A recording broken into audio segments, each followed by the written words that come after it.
Joining us today is Bharat Ramamurthy, the Deputy Director of the National Economic Council for Financial Reform and Consumer Protection. Bharat was formerly the Managing Director of the Corporate Power Program at the Roosevelt Institute. He also served on the Congressional Oversight Commission for the CARES Act, a position he was appointed to by Senate Majority Leader Chuck Schumer last year. Previously, Bharat was the top economic advisor to Senator Elizabeth Warren during her 2020 presidential campaign and senior counsel for banking and economic policy in her Senate office. He will deliver some brief remarks, take a few questions, and thank you so much for joining us.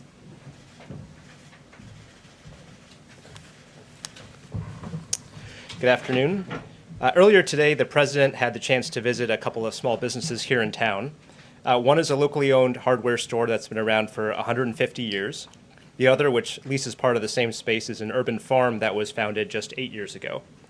Like other small businesses across the country, these companies help serve their communities. The hardware store sponsors Little League teams and holds events with the Cub Scouts. The urban farm serves hundreds of local households and supplies food for local farmers markets. Unfortunately, a lot of companies like this, with fewer than 20 employees, were left out of previous rounds of small business relief. Too many mom-and-pop businesses and too many minority-owned businesses were left behind, while larger, well-connected businesses got funds quickly. The president and the vice president have made it a top priority to ensure that this round of small business relief is distributed more equitably, and that the companies that may not have gotten relief before have a real shot at getting relief now. So today we want to share some early results of how this administration is already making good on that commitment. On Monday, February 22nd, the president announced important changes to the Paycheck Protection Program, which is the primary small business relief program that the federal government offers. These changes were intended to ensure that mom-and-pop businesses, minority-owned businesses, businesses in rural areas, and other underserved categories of businesses got the help that they needed. These changes included instituting a 14-day period starting on Wednesday, February 24th, during which only businesses with fewer than 20 employees could apply for relief. The idea behind the exclusivity period was to give lenders time to focus on reaching out to smaller businesses, including businesses that may not have that they may not have worked with before, and to make sure that these smaller mom-and-pop shops had time to get their applications in and approved. And at the same time as the president's announcement, the administration launched a whole-of-government effort to let small business owners and lenders know about this opportunity. The Small Business Administration launched a series of conversations reaching thousands of community leaders through webinars every day. White House officials held calls that ended up reaching thousands of small business owners directly, and the administration partnered with Congress to help members spread the word about the changes and conduct outreach with their constituents. So now we're reaching the end of the 2-week exclusivity period, and the results are pretty striking. When comparing the data from the exclusivity period with the 10 days preceding the exclusivity period, we've seen a significant increase in the number of loans to the smallest firms, to minority-owned and women-owned firms, and to first-time PPP participants. Specifically, we have approved more than 300,000 loans for businesses with fewer than 5 employees, and that's a 15% increase compared to the pre-exclusivity period.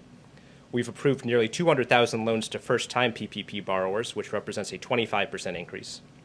There's been a 20% increase in loans to minority-owned businesses, and that translates to an additional 1,000 minority-owned businesses accessing relief every single day of the exclusivity period. There's been a 14% increase in loans approved to women-owned businesses, which translates to an additional 600 women-owned businesses accessing relief every day. And there's been a 12% increase in loans approved to businesses in rural areas. But that's not all. On February 22nd, the president also announced several other changes to expand access to PPP, and as of last Friday, the SBA had implemented all of these changes, and we're already starting to see some early momentum from those changes as well. For example, nearly 30,000 loan applications had previously been flagged because the small business owners were delinquent on their federal student loans. We removed that restriction and can now advance those applications. And tens of thousands of new applications have already come in after we increased the amount of relief available to sole proprietors and the self-employed. So I want to take this opportunity to say to the small business owners out there, there's still plenty of time left in this program. There's still plenty of money available to you. Go to SBA.gov, contact your lenders, and see if you qualify for relief. The administration is going to continue to conduct outreach and spread the word about these relief efforts and what's available to small businesses. But of course, our view is that that's not enough, And that's why the American Rescue Plan includes more than $50 billion in additional aid for small businesses. It provides more than $28 billion in grants to support the hard-hit small restaurants through the Restaurant Revitalization Fund, which was a bipartisan proposal in Congress. It provides $15 billion in grants to help the smallest, most severely affected businesses, especially those that serve lower income areas. It provides $10 billion to restore the successful state small business credit initiative, which leverages private dollars to provide working capital to small businesses. And it creates a community navigator program so that small business owners can get help figuring out how to actually get the relief that they're entitled to, even if they don't have a team of lawyers and accountants on call. So with that, I'm happy to take some questions. Okay, go ahead. This is related to something that we're seeing on the Hill. And there is sort of an increasing movement among Senate Democrats to get extended unemployment insurance and stimulus checks added to the next Build Back Better legislation. As you're aware, Senator Durbin has signed on to it. And they argue that this is needed to sort of keep, both of these things are needed to keep people out of poverty. I'm wondering if you agree with that assertion from an economic standpoint and what your thoughts are. Well, number one, the American Rescue Plan has been documented by several independent experts as providing a tremendous amount of relief all by itself to lower income and middle class families between the economic impact payments, the checks, the changes to the child tax credit. There's going to be an enormous infusion of relief for lower income and middle income families. As you know, and as the president has said, this is only step one. Step two is the Build Back Better agenda, and I think we're still trying to think through what the aspects of that program are going to be. We have received the letter from the senators who've talked about potentially including recurring relief payments in it. We're looking at the idea, but we're still thinking through the contours of what's going to be in that next package. Thank you. Thank you. So earlier today at the events, President Biden said that a lot of PPP money went to people who shouldn't have got it. I was hoping you could elaborate on that. And also, I was wondering if you had any thoughts on concerns about inflation with the new stimulus bill that's about to be passed. Sure. So on the president's statements, I believe he was referring to the fact that in the previous round of PPP in the previous administration, there was documented problems from the Inspector General of the Small Business Administration that tens of thousands of companies that were not eligible for PPP ended up receiving it. In part, that was because the previous administration did not put any checks in place on the front end, in other words, when the application was received, to make sure that these were eligible companies.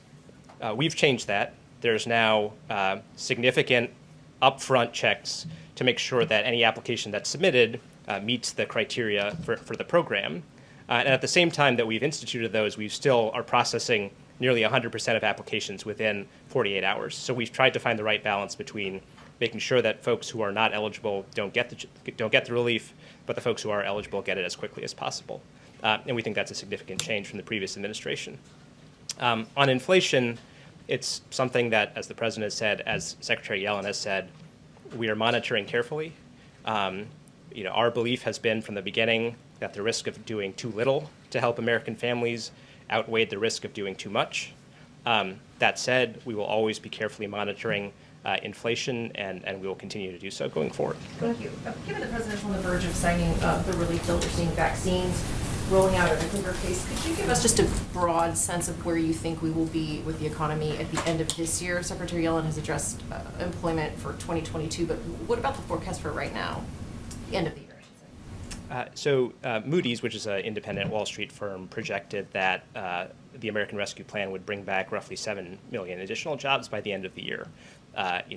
We think that that's a pretty reasonable forecast. There are, as we said, there's a significant amount of relief that is going out to lower income, middle income families through this bill. As you said, the vaccine rollout is accelerating. Obviously, that in many ways is the key to accelerating the economic recovery. So we're optimistic about that, and there's good, credible, independent experts that suggest that we will be making a big step towards getting these 10 million jobs that we're short back by the end of the year. Amr? Low interest rates have made it possible to finance many of these initiatives. How much debt is too much debt? Well, look, I think the way to look at it is not in terms of necessarily the sheer amount of debt, but what are the payments that you have to make on the debt. And then that's why the interest rates are relevant to this. We are in an extended period of historically low interest rates, and not to get too wonky, but there are some structural factors that would suggest that interest rates are going to remain permanently, there's pressure keeping them down over the long term. We are carefully monitoring this. The president has made clear that being fiscally responsible is a priority of his. He's also made clear that right now, one of the best things that we can do is deficit finance these investments, because that's what gets the economy moving more quickly, and in the long term, growth helps bring down the debt and deficit levels as well. Okay, last one to Bloomberg. I promise he'll come back. We probably let him go soon. Thank you. As the administration considers what elements are going into the Build Back Better plan, some economists have written the White House to ask that a path to citizenship for some undocumented immigrants, including essential workers, be included in that. So can you describe the White House's current thinking on whether to include that provision in the plan? That is a priority of the president's. I think we have not made a decision yet on whether to include or not include that. Honestly, in the short term, we are focused on trying to get the American Rescue Plan into law, and then going out and telling the American people what was in the American Rescue Plan and how it's helping them. We will continue to work on putting together the next step of this, the recovery part of this that the president has previewed, but we're not quite there yet. Thank you so much. Thank you. For joining Thanks, us, everyone. and we'll look forward to having you back in the future. Nope. Okay.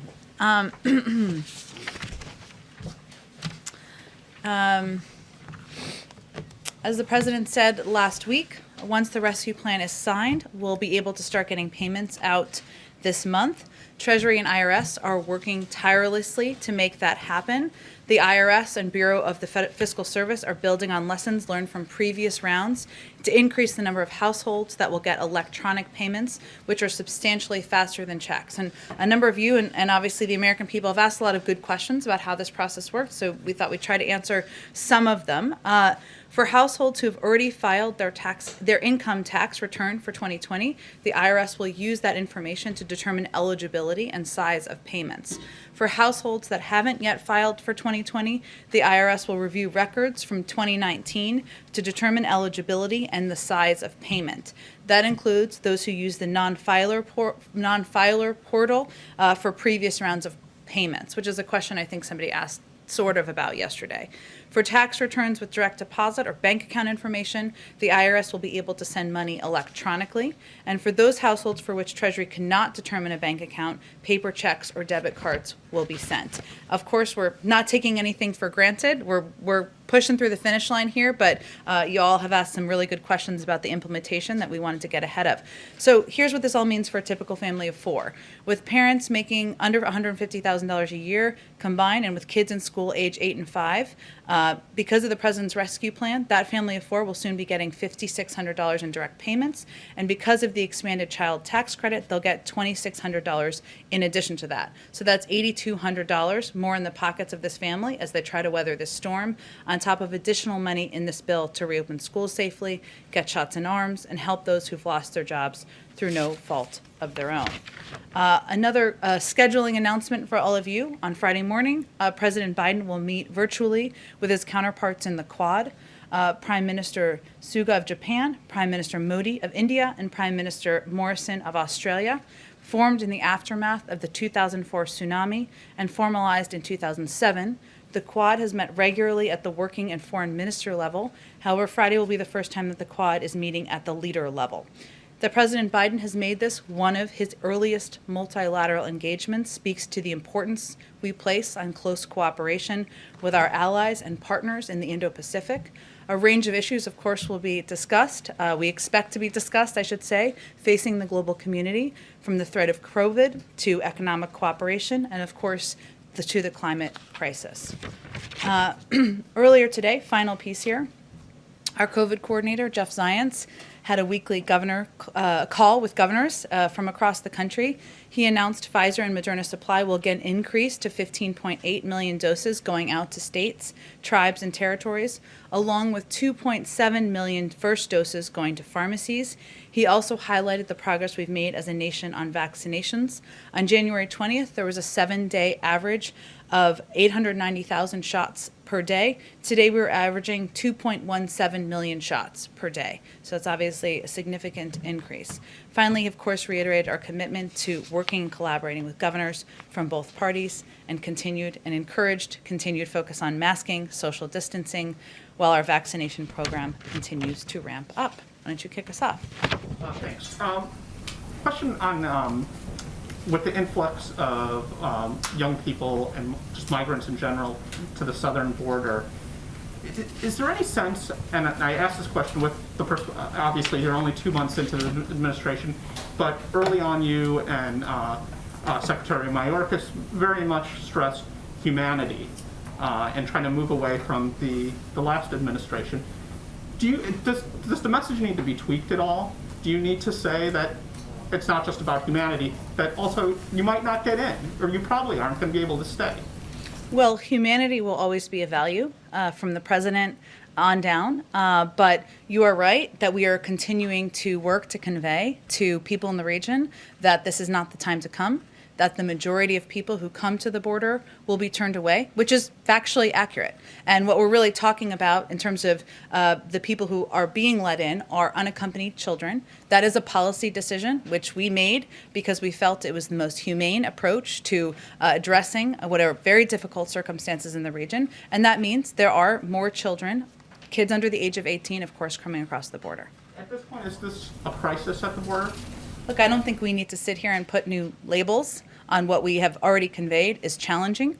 What we have conveyed is a top priority for the president, what our policy teams are working on every single day. There was a trip to the border this weekend. They are working over the course of every day since then on putting in place policies that can help address what we're seeing and help ensure that we are keeping these kids safe and moving them as quickly as possible from Border Patrol facilities to shelters where they can have access to educational resources, health resources, mental health resources, legal aid, et cetera. Go ahead. On follow-up on that, Jen, thanks. There are reports out there that the number of unaccompanied migrants detained at the border has tripled in the last 2 weeks to 3,200 plus. Is that number accurate? I'm not going to confirm numbers from here. Obviously, the Department of Homeland Security and others oversee the programs and the engagements that happen at the border. I will say that there are a couple of reasons. I know Amr asked about our kind of change in policy, but there are a couple of reasons why we think people are coming to the border. Of course, individuals are fleeing countries where individuals and families are, they're fleeing prosecution, fleeing violence, fleeing economic hardships and other things. The region has also experienced 2 hurricanes in the fall, putting further stress on the conditions in these countries and the circumstances that are facing individuals. And all of this is taking place during a global pandemic that has impacted other countries' economies, placing undue hardships on its people, just as it did in the United States. So there are also a range of factors that are leading individuals to come to the border. Why won't you confirm that number? That's a very important number. We've been very clear that there is an increase, that there are more children coming across the border than we have facilities for at this point in time. Those numbers are tracked by the Department of Homeland Security, so I'm just suggesting that you talk to them about specifics. Talk to them, Jen. They won't confirm the numbers. Well, I would encourage you to go back to them and ask them again. We're not going to confirm them from the White House. It's not our program. It's the Department of Homeland Security. Is the White House encouraging the department to release those numbers then in the spirit of transparency that the Secretary promised here at this podium? We certainly encourage transparency, but what I also think is important is to talk about what the root causes are here and what we're doing from a policy standpoint to try to address the challenges that we're facing and that these kids are facing as they come across the border. And on COVID relief, should we expect to see the president travel to, perhaps after he signs this bill, to highlight the benefits? After of the it? American Rescue Plan is signed, we certainly recognize that we can't just sign a bill. Again, we're not taking anything for granted. We're getting across the finish line, but that we will need to do some work and use our best voices, including the president, the vice president, and others, to communicate to the American people the benefits of this package, how they can benefit from the package, how they can have access to checks. Part of the reason I wanted to do that at the top, how it will help schools reopen. And so I think you can certainly expect the president to be doing some travel, and we'll have more details on that in the coming days. Absolutely. Go ahead. Shen, you talked about the need of getting these 3,000 or so potentially children out of the Border Patrol facilities and into HHS facilities that are meant to house children. How quickly can that be done, and what is being done right now to make sure it happens? Sure. Let me walk you through a little bit of what the considerations are and what our team is working on now. So first, the reason why these kids are being let in, I've talked about that a bit, but the majority of people come to the border are still turned away or expelled under Title 42. So families, adults, et cetera. We're talking about children. I'm just level setting here. When children are apprehended at the border, they are initially processed, as you've noted, through Customs and Border Patrol facilities, where they are held until they can be sent to HHS shelters, where the children have access to education services, medical and mental health services. We've talked about this a little bit, but just to reiterate, the reason why, one of the challenges we've had is that COVID-19, the pandemic, had initially severely limited the amount of children that could be taken into HHS facilities and the pace at which that could happen. So one of our focuses is on working on seeing how we can address that. That includes looking at additional facilities. It includes, there were some CDC guidelines that were released on Friday, and those guidelines for HHS facilities will allow capacities to be returned to pre-COVID numbers, all while taking other steps like increased ventilation, additional masking, and other measures to continue to keep these children safe. So one of the things we're doing is working to implement these recommendations so that we can ensure there are more kids who can be safely in these facilities. We are also, as I noted, working to expedite, we're looking at additional facilities where we can safely house children and ensure they have access to all of the resources that I noted. And finally, we're also looking for ways that we can expedite the way that we vet and process families and sponsor host families where these kids can go. Because, of course, once they go from CBP facilities, which we are working to expedite that, we don't want them to be in these CBP facilities. We want them to be in shelters as quickly as possible. And then ultimately, we want them to be in families and homes where their applications can be processed. But we are looking to expedite the way that we consider, the way that we vet families and sponsor homes as well. And last week, you weren't ready to confirm that new facilities might be brought online, including perhaps Fort Lee in Virginia or Homestead, Florida. Can you give us any new details about how many new facilities might be repurposed and how quickly? It's a good question. I don't have anything to confirm for you in terms of new facilities. We are looking at facilities, a lot of considerations underway, and certainly part of the reason is we want to have more kids able to transfer from CBP facilities to HHS facilities. So the CDC guidelines helped us ensure there are more kids able to have safely in a lot of these facilities, but also we're looking at facilities, but no decisions have been made at this point. And finally, can you tell us anything about any diplomatic efforts that are taking place between the Biden administration and these Central American countries to find ways to deter some of these children from coming to the border? It's a great question, and it's a key part of our strategy. I've actually asked Roberta Jacobson if she could come join us in the briefing room, so we hope to do that sooner rather than later, because those are great questions that I think she would be an excellent person to address. But in the meantime, no information about any conversations that are taking place between the U.S. and the Sure. Honduras Well, government? all I was conveying is a commitment to get you an expert that is involved in these discussions who can help answer your questions. But and I also conveyed that it is a key priority for us, and that there are conversations going on at a number of levels. Obviously, through our national security team, through the State Department, about the importance of conveying clearly this is not the time to come. Working with countries on how we can address the root causes, as you know, but everyone may not know. One of the key proposals in the president's immigration bill is additional funding to address the root causes, and that's something we're certainly communicating about. So, but I think what I heard from you is specific questions about engagements. A lot of those would be read out from the State Department, but I've invited Roberta to come, and we'll look forward to having her here soon. Go ahead. Thanks, Jen.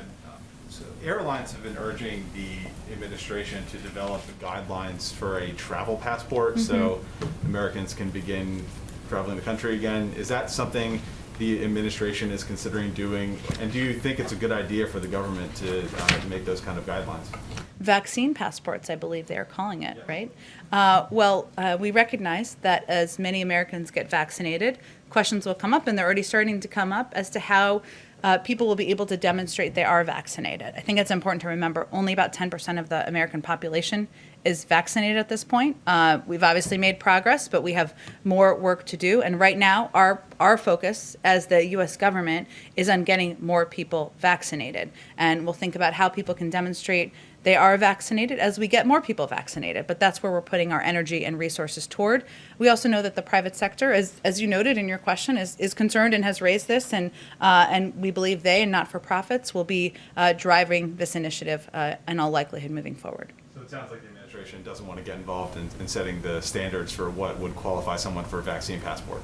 Well, I think a vaccine passport is something that's been designated by or an idea coming from the airlines. What I'm conveying is there are lots of ideas that will come from the private sector and nonprofits. We welcome those, but our focus from the federal government is on getting more people vaccinated, and that's where we feel we can use our resources best. On another subject, there's a report today out in the South China Morning Post that the U.S. and China are trying to set up some sort of high-level diplomatic meeting in Alaska to try and reset relations. Is that any kind of meeting like that is that being planned, or is that under consideration right now?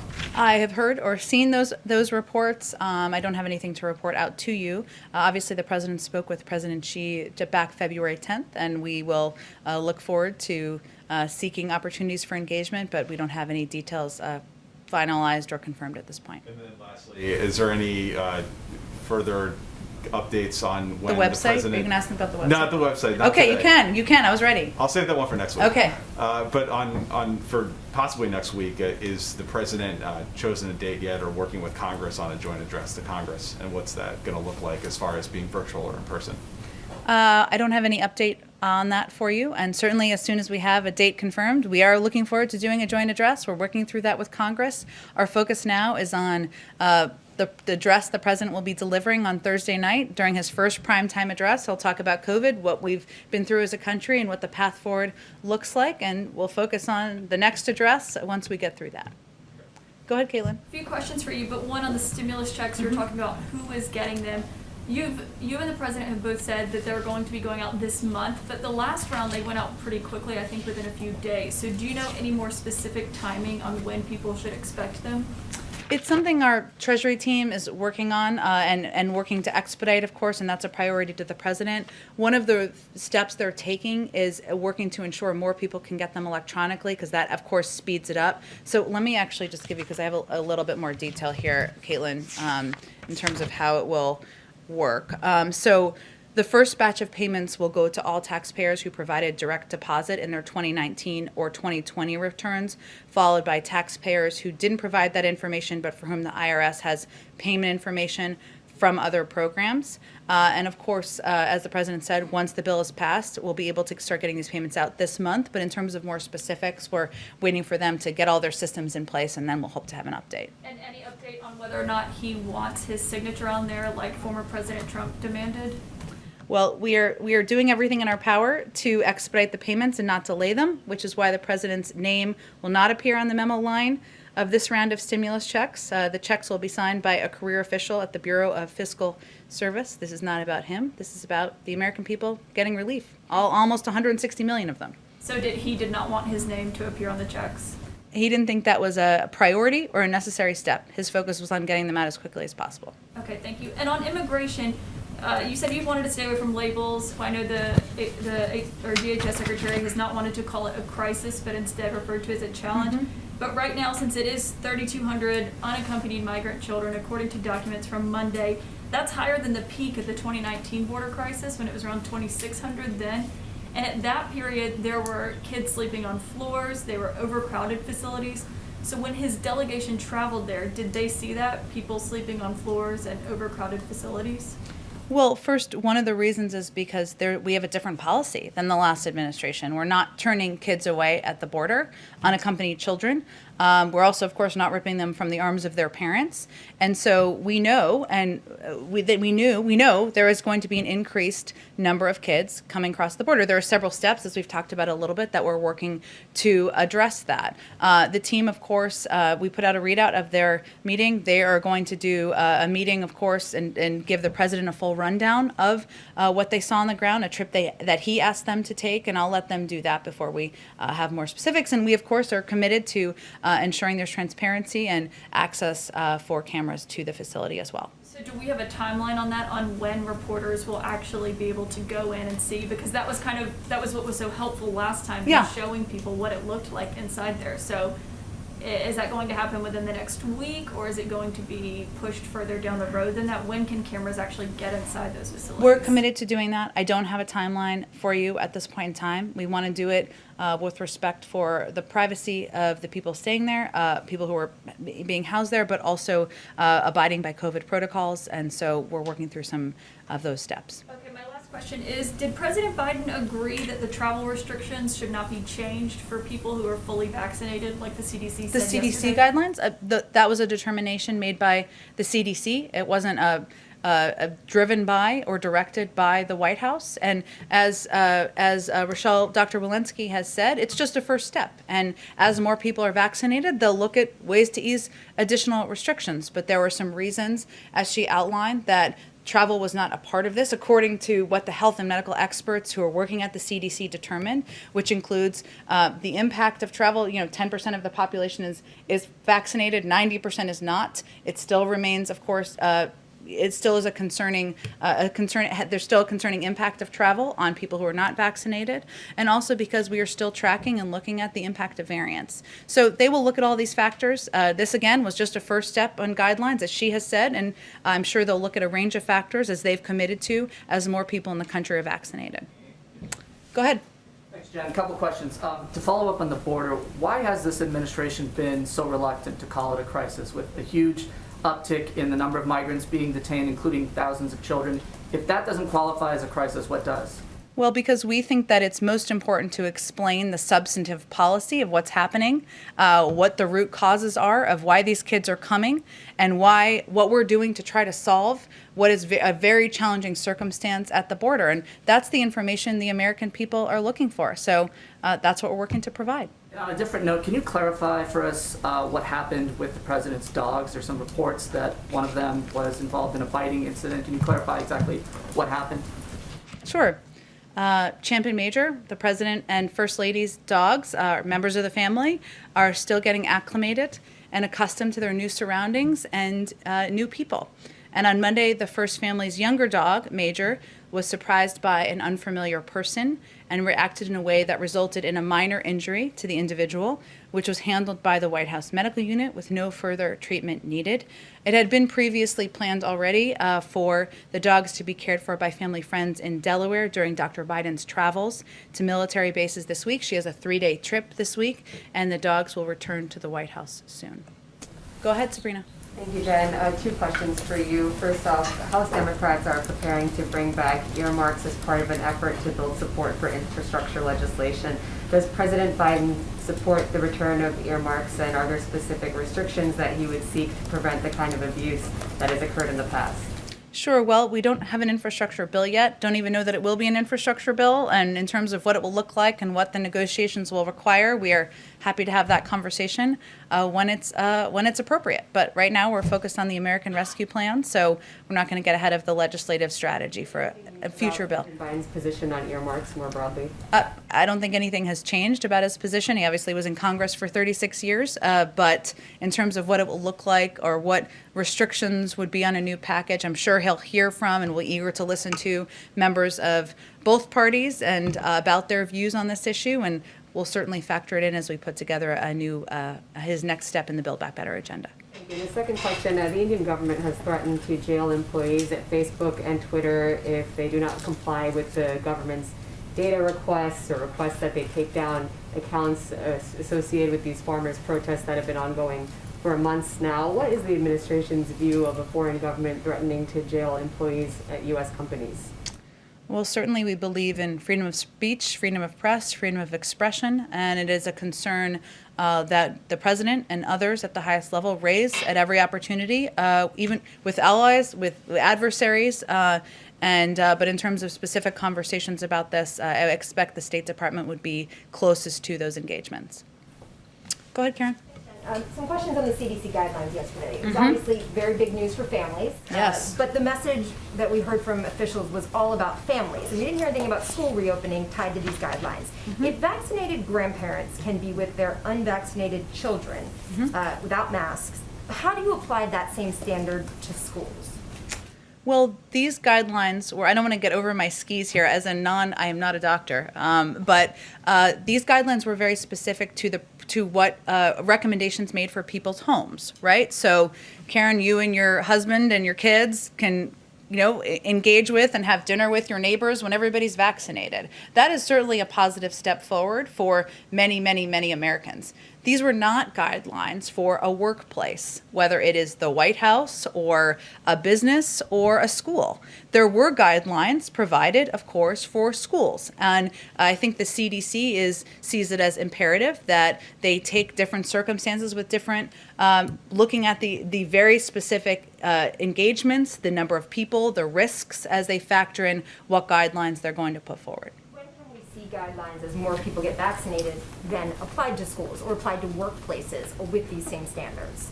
Well, they will continue to review. As Dr. Walensky has said, as more people are vaccinated, there's a greater opportunity to make recommendations that will allow people to spend time together, to hug grandparents, cousins, teachers, and certainly that's all of our hope. But they look at all the factors, including the impact of variants, as she talked about when she rolled this out, and make recommendations based on how to keep the public safe. And there is a concern that has been raised by all of our medical experts about not taking our foot off the gas here. We are close, relatively so, given the last year we've been through, and they put out these guidelines because they feel comfortable that about the data they have as it relates to vaccinated individuals. But of course, they need to continue to analyze data, look at health and medical advice, talk to the doctors at the CDC before they make additional recommendations. The president's vaccinated. How will he change his behavior based on these guidelines? Will he see grandkids more? Will he see family in a different way than he was doing before these guidelines came out? Of course, the president abides by the CDC guidelines, as no one would be expected to hear. But he also believes he needs to be a model for the American people and all citizens. This is a great question. I haven't talked to him about how it will impact him personally in that way. I'm happy to venture to do that, or all of you could ask him next time you have the opportunity. But I noted that, and this was a good question someone asked, I think, over the last 24 hours about how it impacts us here. And, the White House is a place of work. Right? It is not a private home, and so we will continue to wear masks. We will continue to be tested. We will continue to socially distance until our health and medical experts tell us otherwise. Go ahead in the back. Thank you, Jen. So 2 follow-ups and then a couple of questions. First, the follow-ups about the Quad virtual meeting. Can we see this as a prelude to re-engaging the TPP? I wouldn't see it as a direct connection to that. No, this is an opportunity to engage at a newbie, engage at a high level. At an even higher level than has been done in the past with key partners to the United States, Japan, Australia. They're key partners to the and India. Sorry, they're key partners to the United States. There's a range of issues to discuss and work together on, whether it's addressing the climate crisis, whether it's working together to address the global pandemic, or of course economic cooperation. But I wouldn't see it through those prisms. The president has been clear about his commitment to rebuilding the middle class and looking at any trade engagement through that prism. Okay, thank you. As for Jordan's story, question about the South China Morning Post eventual discussion in Anchorage, I have my colleague from Kyodo News, the Japanese news agency, is asking how will the Biden more broadly, how will the Biden administration plan to engage with the Chinese? Are direct talks under consideration? Direct talks with the Chinese? Well, I mean, the president has spoken with President Xi already. So, of course, we remain engaged directly through at a range of levels, and that will continue. Like summit, like a summit type of event? I'm not here to predict a summit. Of course, there'll be a range of engagements that the president and his national security team will have with China and other countries in the region in the months and years ahead. But we are directly engaged. There are a range of issues we, of course, have talked with the Chinese about through those engagements. We don't hold back about our concerns, but we also look for opportunities to work together. Jen, just a week, actually 8 days precisely before the president entered the White House, the previous administration and put Cuba back on the list of state sponsors of terrorism. Does the president share this view?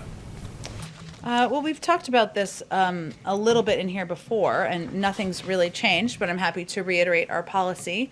Our policy, as it relates to Cuba, will be governed by two principles. First, support for democracy and human rights will be at the core of our efforts through empowering the Cuban people to determine their own futures. Second, Americans, especially Cuban Americans, are the best ambassadors for freedom and prosperity in Cuba. A Cuba policy shift is not currently among President Biden's top priorities, but we are committed to making human rights a core pillar of our U.S. policy, and we're committed to carefully reviewing policy decisions made in the prior administration, including the decision to designate Cuba as a state sponsor of terrorism. Very, very last question, Sure. I promise. Go ahead. Okay? It's about the border. Okay. You keep repeating, this is not the time to come. Will there be isn't that sending the signal that there will be a time to come? Just wait. Well, first, to be clear, even these unaccompanied children who come across the border, who we've talked about, we want to keep safe. We want to ensure they are in shelters where there is access to educational services, legal services, health services. We want to ensure that they are then quickly moved to vetted families or sponsor homes. Many of them don't stay because they go through the process of having their applications reviewed. We just want to keep them safe because they are kids under the age of 18. And when we say it's not the time to come now, the reason is we are still digging our way out of a dismantled, immoral, and ineffective immigration policy that was being implemented by the last administration that was largely based around funding for a border wall. It's going to take us some time. And we do want to put in place, modernize the immigration system, which means investing in smart security, which means creating a pathway to citizenship, which means funding and supporting efforts to address the root causes in the region. And we, as a part of that, we want to ensure that there is effective processing at the border. We're not trying to close our borders. We are trying to create an effective, moral, humane system. It's going to take some time to do that. Go ahead. Thank you, Jen. I'd like to ask about three things, if that's okay. The dogs, immigration, and then Governor Cuomo. Another dogs question. Okay, go I'd ahead. like to follow, just a quick clarification Sure. on the dogs. Okay. Can you confirm that it was a Secret Service member who was bitten, and can you also reassure the public that Major Biden will not be euthanized as a result of this? Well, certainly Major Biden is a member of the family, so I can assure you that. I don't have any more details on the individual. I would encourage you to ask the Secret Service, but I'm not going to have any more details other than that. Then on immigration, you've said repeatedly now is not the time to come, but you've also noted there's a distinction for unaccompanied minors that they'll be allowed in. I want to revisit something the Secretary Mayorkas said last week. He said that, quote, loving parents, end quote, were sending 9-year-old children alone. Of course, there's frequently physical and sexual abuse for migrants in transit and also in U.S. custody. So I was hoping to drill down on the messaging there. Do you think it's important to send the message to children, unaccompanied children, that now is not the time to come, and to their parents that it's not a, quote, loving act to send them? I think it's imperative that we send the message that this is a dangerous journey. Children don't make it. They experience very difficult circumstances on the journey. Now, the circumstances in a lot of these countries is such that the parents feel that taking that risk is better than the circumstances they're living through. But we are very clear about this message in the region that this is not the time to come. that this is a dangerous journey, that we, of course, are focused on modernizing our immigration system and making it a system that can better process people at the border, make it more humane. We are going to abide by our laws and continue to implement those laws, but I can assure you that message is being sent clearly in the region. So now is not the time to come for children as well. Correct. Okay, and for the Governor Cuomo question, you've been asked this many times about his the sexual harassment allegations against him. And I just wanted to confirm that you have spoken with both President Biden and Vice President Harris about the allegations. Yes, and I've reiterated on their behalf that they believe all women should be heard, that they should be treated with respect. There's an independent investigation, as all of you know, that is being led by the Attorney General, who named, I believe, some individual lawyers who will be in charge of that today, if I'm reading reports correctly. And certainly they respect that and believe that should move forward. Will either of them be speaking themselves about these allegations? I don't have anything to predict for you on that front. I'm here to speak on their behalf, so that's what I venture to do on a daily basis. Go ahead. Before I start my actual questions, we heard a lot about dogs. We were promised a White House cat. What happened to that? Where is the cat? Today's a good day for the cat. I don't have any update on the cat. We know the cat will break the internet, but I don't have any update on its status. Okay. And has the president now ruled out nominating Shalanda Young for OMB director? Is she deputy for keeps? And he said Neera Tanden would have a job in the administration. Where are we on that? Well, Neera only pulled herself out of consideration 6 days ago, if I'm doing my math. 7 days ago, sorry, if I'm doing my math correctly here. The president is committed to her serving in a role in the administration because he values her perspective and her experience.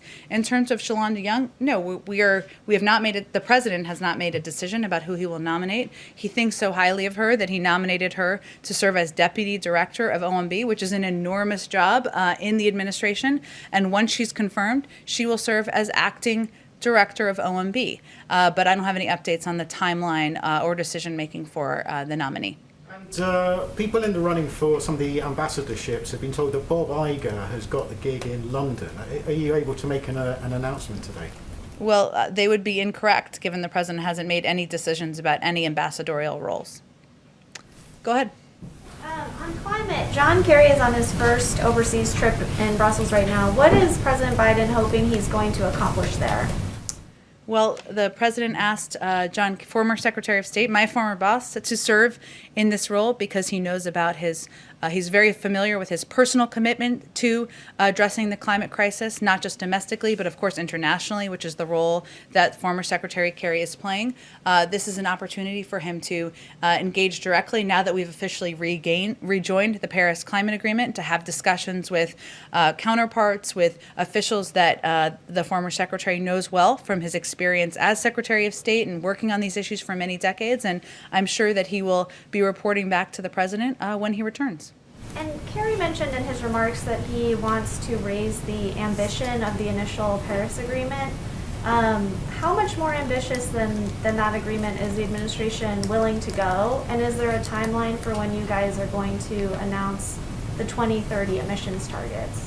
It's a great question. I think we'll wait for the secretary to return from his trip, and I'm sure he'll have a conversation with, of course, both Gina McCarthy, the president, the vice president, and others about what his recommendations are and what there's an appetite for out there in the global community, but I don't have any predictions for you at this point in time. Great. Go ahead in the back. Hey, Jen. Joe Cleo with News Nation. Yes. Hi. First time here, right? Yes, Welcome. yes. I'm a newbie as well. Good. There you go. So on the American Rescue Plan, there are two far-reaching measures. I think the child tax credit, which you've mentioned, and the Affordable Care Act subsidies that are both now temporary measures. There are some calls on the Hill to make them more permanent.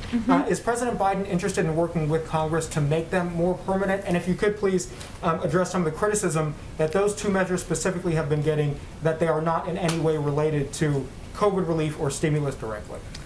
Well, I would say if you're a family with kids, then the notion that the child tax credit is unrelated to the economy is an absurd notion. So I don't know who the critics are, but I would be surprised if they had small children.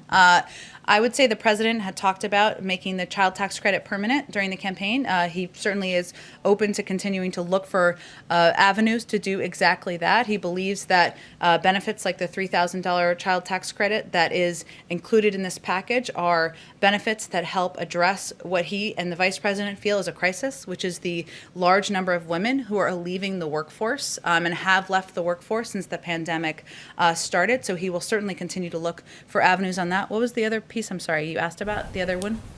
The Affordable Care Act subsidies. Oh, of course. Look, I think one of the things the president is committed to, has talked about on the campaign, I should say, when he ran, was strengthening access to affordable and accessible health care. So one of the things we did was we reopened the period of time where people could apply to get access to the benefits from the Affordable Care Act. We've seen a huge influx of people who were not previously covered with health insurance do that, and he will certainly continue to look for ways to reduce the cost of health insurance, to look for ways to expand it, to make it more accessible, and certainly having lived through a pandemic, the need for greater access to affordable health care is pretty front and center for him and others in the administration. Sabrina. Sure. Go ahead. President Biden has spoken often about the need for a two-step rescue and recovery approach to the economy. He's held many meetings on infrastructure and said the recovery plan would focus on infrastructure, manufacturing, and other issues. Were you saying that you're not sure there's going to be an infrastructure bill when I asked about earmarks? Well, no decision has been made yet internally about, look, the president has not made a secret about what is in his Build Back Better agenda. He talked about it on the campaign trail. Infrastructure is a part of that, and it's something he's had a long commitment to. He's also had a long commitment to investing in caregiving, to doing investing in our manufacturing sector, to doing something about our tax system. So there are a lot of components of his Build Back Better agenda. What I'm conveying is we're still in a policy process internally about what the next part of his agenda will look like and what the format, the size, the order will look like. So that's all I was conveying. But certainly infrastructure is one of the areas where he feels there's opportunity for bipartisan support and for Democrats and Republicans to work together. Go ahead. If I could follow up on that too. The president made overtures to Republicans when it came to COVID relief, inviting many of them to the White House. And at this point, you have 0 Republicans in the House or Senate voting for this package. Is there going to be a similar effort to try to get Republicans on board if the next agenda item is an infrastructure package? Well, he's already had 2 bipartisan meetings on infrastructure to date as he's looking to gather ideas and hear from Democrats and Republicans about how they feel we can continue to work together and rebuild the economy. I would say that while we don't expect or did not receive, I should say, to date, Republican votes for the American Rescue Plan, the Republicans in D.C. living in the zip code or seem to be outliers in the country, given the majority of people in the country, the majority of Republicans support this package. So maybe it's a moment of self-reflection, but the president will continue to leave the door open to work with Republicans on his agenda moving forward. Go ahead. Another process question on Build Back Better. Okay. Which is, I know it's early days, but is the White House committed to getting bipartisan support for an infrastructure package, or would you rule out at this stage of moving that through reconciliation like you guys did the American Rescue Plan? Well, the president's preference is certainly to work together in a bipartisan manner. That's part of why he's had 2 bipartisan meetings on infrastructure in the Oval Office. But we haven't made a determination about what's next in his agenda, and certainly we're not going to take that off the table in terms of paths forward that Congress may choose. Go ahead. Is there enough money to deal with the surge of kids at the border, and has there been any discussions of invoking emergency declaration? You mean in terms of opening additional facilities? Right. It's a good question. I'm happy to talk to our immigration team and see if that's part of the structural issue. It may, as I understand it, part of the issue is finding appropriate facilities in determining what process steps can be taken to expedite the processing. But I'm happy to talk to them about that and get an answer back to you. Go ahead. Infrastructure bill package, there was a bipartisan push last year to knock down the payment of the top paid federal employee, the CEO of the Tennessee Valley Authority, who reportedly earned $15 million last year in compensation. There are Democrats in Congress who support this. The former president supported this. Some conservatives do. Does the Biden administration believe that an infrastructure bill should slash this $15 million compensation for a federal I employee? appreciate the opportunity. The president believes everyone should pay their fair share, but we don't have a bill that actually exists, so we're not going to talk about what components would be a part of it or not at this point in time. Go ahead. Well, at the risk of asking you what is one of the components in this hypothetical bill, a question from somebody who can't be here today, Andrew Feinberg. President Biden has repeatedly spoken of both the need to upgrade the nation's transport infrastructure and his desire for the US to become a leader in zero-emission vehicles. So since the Federal Highway Trust Fund is funded by taxes on gas and diesel fuel, which obviously wouldn't be collected from zero-emission vehicles, does that mean the president will insist that any infrastructure bill will include a new funding source for it? I just am not going to get ahead of a bill that has not been designed, formalized, finalized, packaged in terms of size, scope, or timeline at this point in time. Oh. Okay, thank you everyone. Have a great afternoon.